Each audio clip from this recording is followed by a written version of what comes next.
কোনো ভাই? হ্যাঁ ভাই।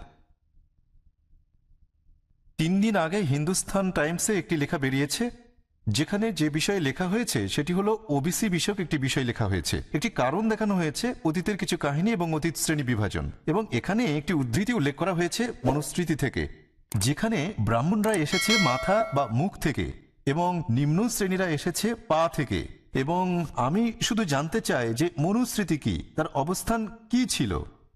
গত কয়েকদিন আগে হিন্দুস্তান টাইমসে প্রকাশিত একটা প্রতিবেদন, কেন এই শ্রেণীভেদ আর তারা কিভাবে মনুস্মৃতির আলোকে এই উদ্ধৃতি দিল ভগবানের মাথা বা মুখ থেকে ব্রাহ্মণদের সৃষ্টি আর বুক থেকে যোদ্ধাদের সৃষ্টি, এবং ভগবানের পাকস্থলী থেকে ক্ষত্রিয়দের সৃষ্টি করা হয়েছে, তারপর নিম্নজাতের সৃষ্টি করা হয়েছে ভগবানের পা থেকে। সুতরাং ভাই প্রশ্ন করেছেন যে মনুস্মৃতিতে কি এটা বলা হয়েছে এবং অন্য ধর্মগ্রন্থও কি এটা আছে? মনুস্মৃতি, হিন্দু ধর্মের দুটো পবিত্র ধর্মগ্রন্থ আছে, একটা হচ্ছে শ্রুতি আর একটা স্মৃতি। শ্রুতি হলো ভগবানের বাণী যা আমরা পাই, তার একটা হচ্ছে বেদ আর একটা উপনিষদ।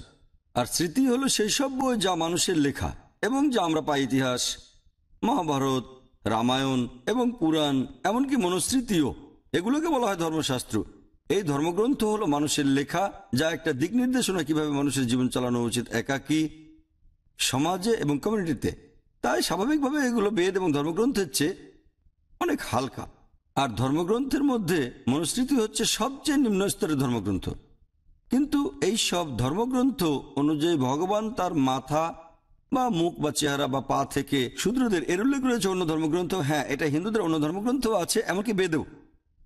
একথা বেদেও লেখা আছে, যার অবস্থান সবার উপরে, একথা লেখা আছে।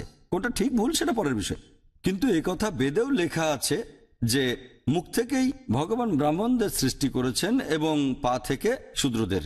তো এই জাতভেদের সৃষ্টি, এইসব যার মধ্যে সর্বশ্রেষ্ঠ ধর্মগ্রন্থ বেদ, যার অনেক বেশি গুরুত্ব। যদি আমার বক্তব্য শোনেন, similarities between Islam and Hinduism, সেখানে আছে জাতিভেদ থাকা মোটেও উচিত না। কথাটা জাতিভেদের বিরুদ্ধে যায়। এ বিষয়ে বিস্তারিত জানার জন্য আমার ভিডিও ক্যাসেটগুলো দেখতে পারেন। আশা করি উত্তরটা পেয়েছেন।